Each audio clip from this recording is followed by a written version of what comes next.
Okay, so what we have here is a multi-touch sensitive spherical display, and this is built on top of a commercially available spherical display made by Global Imagination.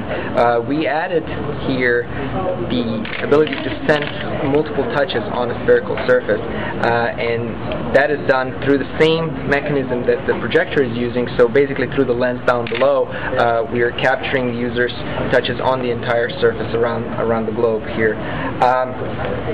What I'm showing here is just a prototype application that lets you scale images around, and the basic idea here is we wanted to explore collaborative actions with multiple people around it, because that's one of the benefits that you get with this sphere.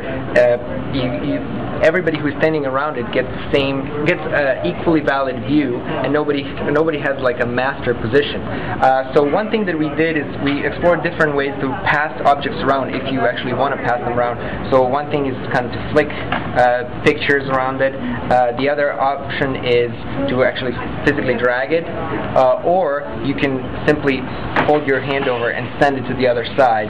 We call the send to dark side idea.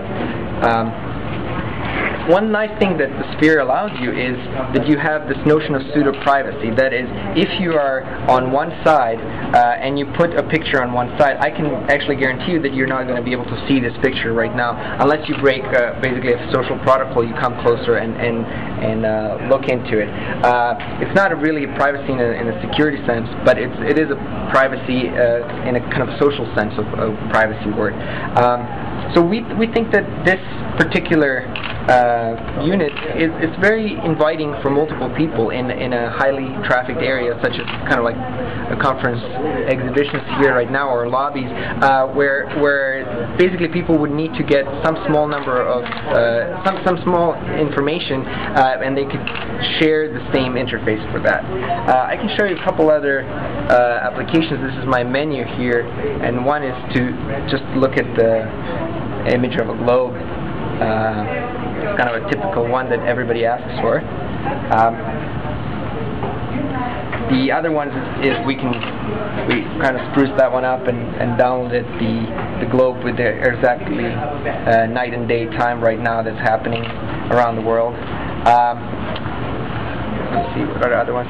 With the options that we were looking at also were how to interact with omnidirectional data. So what you see here is a view from our ring camera that looks in 360 degrees around it, and we mapped it here onto the surface. So as you're looking here, you can actually see our two of us, or more, actually a couple of us, in the image, filming this right now.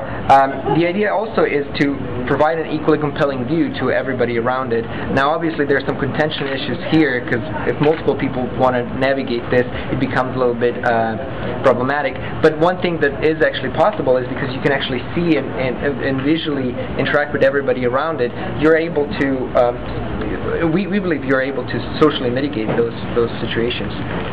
Let's see if I have another demo here.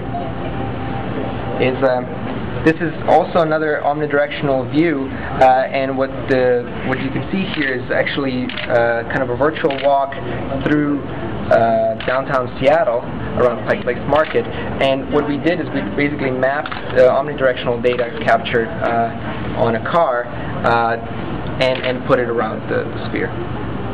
Don't you have a game on there as well? Can you show us that one? I do have a little Pong game. The idea here is that you can actually use not just the touches which we track for all the other applications, for example photos, but you can actually use your entire touch surface to bounce objects off of it, to basically create virtual barriers and play a kind of a typical Pong game around that. All right, well thanks very much.